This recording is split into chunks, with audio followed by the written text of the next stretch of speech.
VAG Marathi स्टोरीजमध्ये मी वैशाली तुमचं स्वागत करतेय. घेऊन आलीये गुंतल्या आतूर फिरुनी या कथेचा पुढचा भाग सुरू करण्याआधी प्लीज माझ्या चॅनलला सबस्क्राईब करून घ्या आणि आधीचे पार्ट ऐकले असल्याची खात्री करून घ्या. चला सुरुवात करतेय गुंतल्या आतूर फिरुनी भाग 85.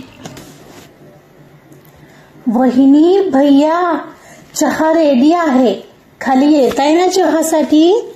एवढ्यात डोर वाजवत कृती आली. तसं दोघंही बाजूला झाले. हो आलेच कृती.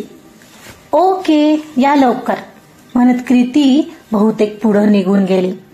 केतन मी जाऊन फ्रेश होते. पण थांब ना यार, मला बोलायचंय. केतन रात्री बोलूया ना, आता जाऊया खाली, मी आलेच म्हणत तीही बाथरूम मध्ये फ्रेश व्हायला गेली. केतनला तिच्याशी बोलायचं होतं आणखी, पण लगेच जमेल असं दिसत नव्हतं. दोघंही क्रमाक्रमाने फ्रेश होऊन चहासाठी खाली आले.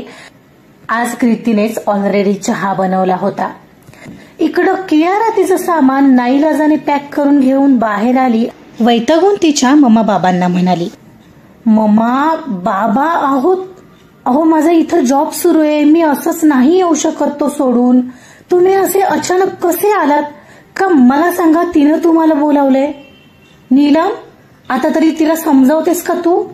अजून तरी ठिकाणावर येणार आहे का नाही ही? हे बघ कियारा, तिला आम्ही ओळखतही नाही. आज पहिल्यांदा पाहिले आम्ही तिला. पण ते सोड. पण कियू तू बदलली असशील असं समजत होते मी आजवर. पण नाही, तू अशी बदलणार नाहीस ना. मला सांग, तुला तुझं अख्खं आयुष्य खराब करून घ्यायचंय का? निशिकांत सारखा मुलगा ज्याला तिनं खरंच जाऊन सांगितलं तर सोडून देईल तो तुला हे हवंय का व्हायला? निशिकांतला 30 लाख रुपये महिना पगार आहे. असा मुलगा तुला आयुष्यात शोधूनही भेटणार नाहीये, कळतंय का? तिची आई तिला समजावत होती. अगं कोणाला सांगतेस? हिला. कियारा शेवटचं विचारतोय तुला या नात्यातून मोकळं व्हायचंय का? तसं असेल तर आत्ता सांग. आम्ही एक काम करतो, तुला तुझ्या त्या बॉयफ्रेंड सोबत लग्न करायचं होतं ना, जो साधा महिन्याला 25,000ही कमवू शकत नव्हता. मी लावून देतो त्याच्यासोबत तुझं लग्न. राहता राहिला प्रश्न निशिकांत पासून दिवस मिळवण्याचा, तर तोही मी मिळवून देतो, मग तर झालं. बाबा म्हणाले. काय बोलताय बाबा? मी कधी असं म्हणाले मला निशिकांतला सोडायचंय? मला नाही सोडायचंय निशिकांतना. अनवयच्या प्रेमात पडण्याची ती माझी चूक होती. पण आता त्याच्यासोबत लग्न वगैरे छे, इम्पॉसिबल आहे. मला बिलकुल इंटरेस्ट नाहीये या सगळ्यात. माझ्यासाठी निशिकांतच पर्याय आहेत. हो ना, मग तेच. हे नातं टिकवायचं आहे तर ते टिकवण्याचा प्रयत्न कर. ती मघाशी आलेली जाताना धमकी देऊन गेलीये. तिने चुकून जरी हे सगळं त्यांना जाऊन सांगितलं तर सगळं विस्कळीत होईल. ती असं करूच शकत नाही. आणि मी असं होऊ देईल तर ना. मग त्यांचा नाद सोड आणि आता आमच्या सोबत चल. हा चालू जॉब आता सोड. हे सगळं शांत होईपर्यंत आमच्या सोबत राहा, ठीक आहे? तसं आम्ही निशिकांतलाही कळवतोय की तुला सोबत घेऊन जातोय म्हणून. ठीक आहे, पण त्यांनी कारण विचारलं तर? त्यांना काय सांगायचं ते मी पाहतो. पण आता आणखी काही घोळ घालून ठेवणार नाहीयेस तू घेतलेस तुझे सगळं सामान. चल निघूया मग. आणि जॉबचं काय? मला रिझाईन तर द्यावं लागेल. मेल करून दे तू रिझाईन करत आहेस त्यासाठी, कळलं? बाबा म्हणाले. हे असं नको व्हायला हवं होतं यार. ती पर्णिका, तिला ना सोडणार नाहीये मी. कियारा त्यातूनही पर्णिकाचं नाव निघताच तणतणत होते. अगं आता तिला सोड. आता स्वतःचं आयुष्य बघ. का अजूनही खड्ड्यात जायची इच्छा आहे तुझी? बाबा चिडले. हो ना, चला आता गपगुमाने. चला हो निघूया. किशोरला कळवा इथून निघतोय ते, तिची मम्मा म्हणाली आणि तिला ओढतच डोअर बाहेर घेऊन आली. बाबा तिचं सामान घेऊन पुढे गेले आणि कियाराने घराला लॉक लावलं. तिचा सगळा प्लॅन फिसकटलेला आणि हातात काही आलं नव्हतं. वाईट तर तिला वाटत होतच, पण केतनला मिळवण्याची तिची इच्छा आता धुळीत मिळालेली. आंबट द्राक्ष म्हणून कोल्हा जशी हाताला न येणारी द्राक्ष सोडून देतो तसं केतनला तिनं सोडून द्यायचं ठरवलेलं. पण पर्णीवर मात्र तिचा राग होता. तिच्यामुळेच तर तिचं सगळ्या करण्यावर पाणी फिरलं गेलेलं. तिला याचा बदला एकदा तरी घ्यायचा होता. सध्या तरी आईबाबांसोबत ती तिथून त्यांच्यासोबत मुंबईला जायला निघाली. एकदा तरी पुण्यात येईल आणि पर्णीला इंगा दाखवेल या हेतूने. पण तिला माहित नव्हतं आजचा तिचा पुण्यातला शेवटचा दिवस होता. कर्नल साहेब, आमची रिक्वेस्ट आहे, तुम्ही तुमच्या बायकोला तुमच्यासोबत घेऊन जा. हो, कदाचित तुमची बायको खूप चांगली असेल हो, पण आहे तर माणूस ना. एक तर तुम्ही तिकडे बॉर्डरवर असता, इकडं ती एकटी. बघा, नाही तर कधीतरी मोहाच्या क्षणांना बळी पडून काहीतरी चूक करून बसायची. तुमचाच एक शेजारी. असे एक ना अनेक मेसेज वेगवेगळ्या नंबरवरून निशिकांतच्या मोबाईलवर पर्णीने निशिकांत पर्यंत पोहोचवण्याचा प्रयत्न केला होता.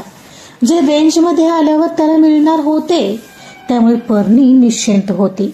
जेव्हा निशिकांत हे मेसेज वाचेल तेव्हा तिला सोबत नेण्याचा विचार करेल अशी अपेक्षा तिला होती. आणि तशी झाल्याची खात्री अर्थात कियाराची आई तिला देणारच होती. जेव्हा कियाराची रवानगी निशिकांत सोबत होणार होती.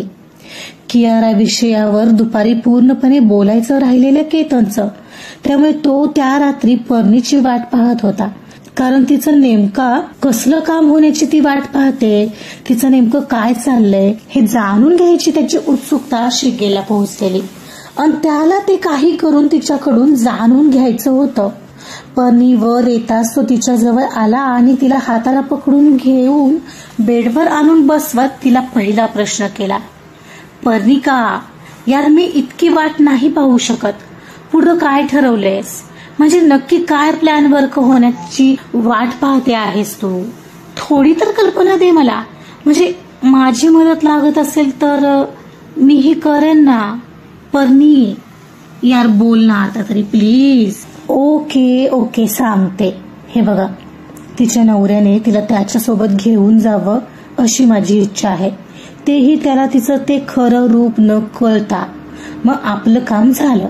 मग बसू दे तिला तिकडं चार भिंतीच्या आत गुमनाम जीवन जगत, जिथून ती बाहेर पडूच शकत नाही. ना जॉब ना काही. सगळ्या इच्छा तशाच आत दडपून जगावं लागेल तिला. मग बघा कशी बरोबर तिची जिरेल. कारण हेच कारण होतं मी तिच्या नवऱ्यासमोर तिचं हे खरं रूप आणलं नाहीये. कारण तसं केलं असतं तर त्याने तिला सोडण्याचीच खूप सारी शक्यता होती. आणि तसं होणं हे आपल्या दृष्टीने योग्य असणार नव्हतं. मग तर ही आणखीनच उधळली असती. तुम्हाला तर माहितीये. Oh my God Parni, but really this is gonna happen. असं तो करेल? येस केतन, प्लॅन तर हाच आहे. त्याला असं करायला आपण भाग पाडायचं. पण ते कसं? हे बघा, मी तिच्या नवऱ्याला असा मेसेज केलाय. पर्णीने दुपारी निशिकांतला केलेला मेसेज त्याला काढून दाखवला. आता मला सांगा, आपली सुंदर बायको आपल्या माघारी सेफ नाहीये हे पाहून कोणता नवरा तिला तिथं ठेवेल? तो तिला घेऊन जाणार हे नक्की. आणि जर असंच झालं तर आपलं काम झालेलं असेल. हे अशा अर्थाचे अशा प्रकारचे मेसेज आणखी एक दोन मोबाईलवरून त्याला जातील आणि तो नक्की असंच करेल. तसा एकतर गेलाये. मी सायशालाही बोलले त्या नंबरवर असा मेसेज पाठवायला.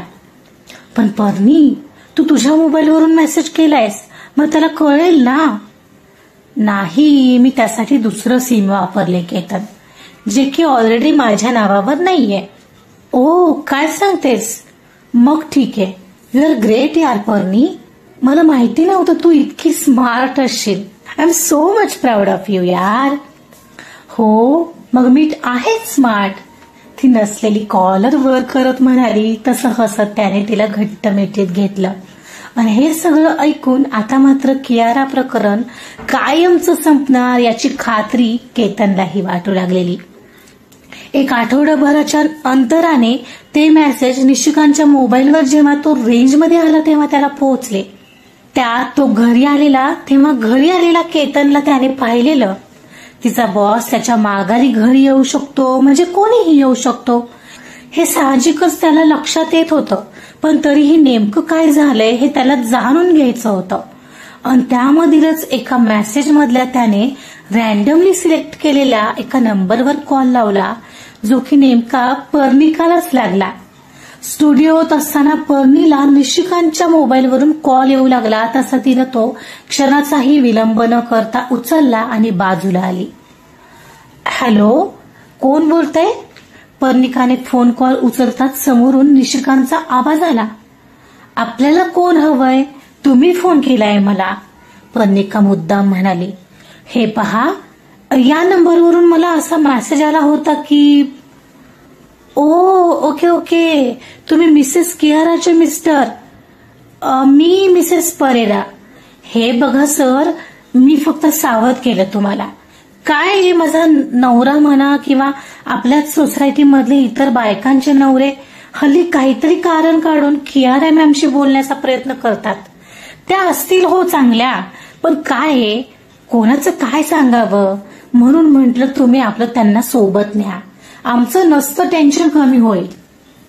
आणि असं माझ्या एकटीचं मत नाहीये. आम्हा सगळ्या बायकांचं एकमेकांशी तसं बोलणं झालं म्हणून आम्ही तुम्हाला सगळ्यांनी तसे मेसेज केलेत. आम्हाला खात्री आहे तुम्ही योग्य तो निर्णय घ्याल. ओके ठीक आहे, थँक्यू, मी बघतो, म्हणत समोरून फोन कॉल कट झाला. पर्णीला माहिती होतं कदाचित त्यांचा कॉल येऊ शकतो, सो ज्या ज्या नंबरवरून मेसेज गेले होते त्यांना तिनं त्यांच्याशी आधीच काय बोलायचं सगळं सांगून ठेवलेलं. पण लकीली तो कॉल तिलाच आलेला, त्यामुळे तिनं ते काम फत्ते केलं होतं. त्याच रात्री जेवण झाल्यावर निवांत बसलेल्या कियाराला निशिकांतचा कॉल आला.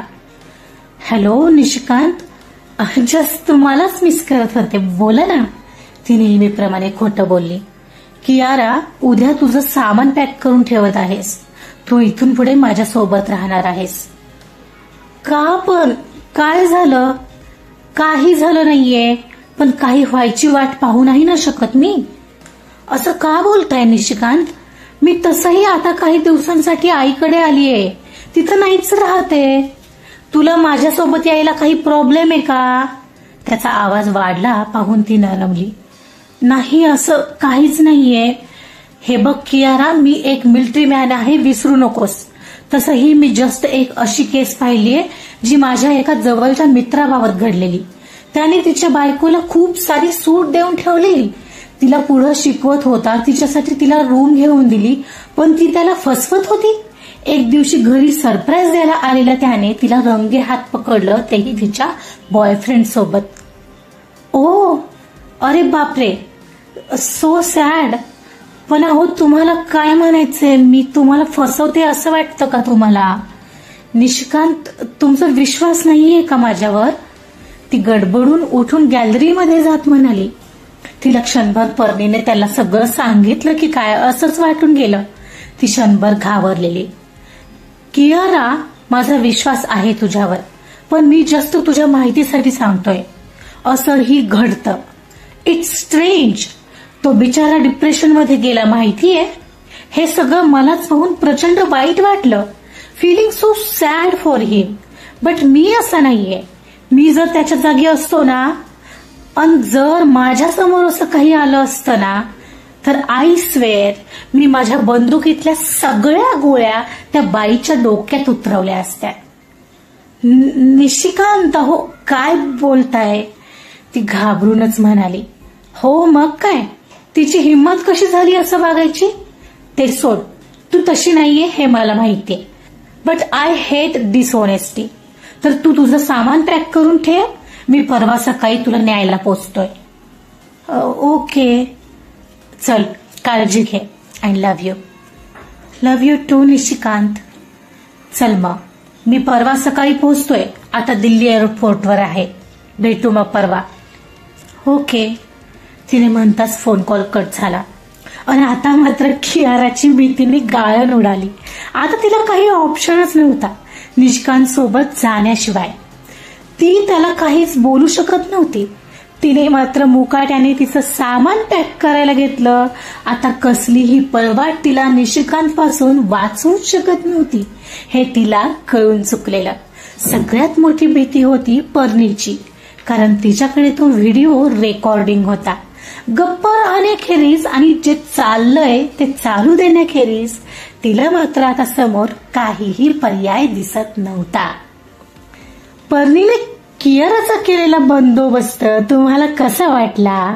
प्लीज आपल्या कॉमेंट्स मधून नक्की कळवा. तोपर्यंत ऐकत रहा गुंतण्या आतुर फिरुनी. कथा आवडत असेल तर प्लीज लाईक करा, सबस्क्राईब करा आणि शेअर सुद्धा करा. Thank you so much.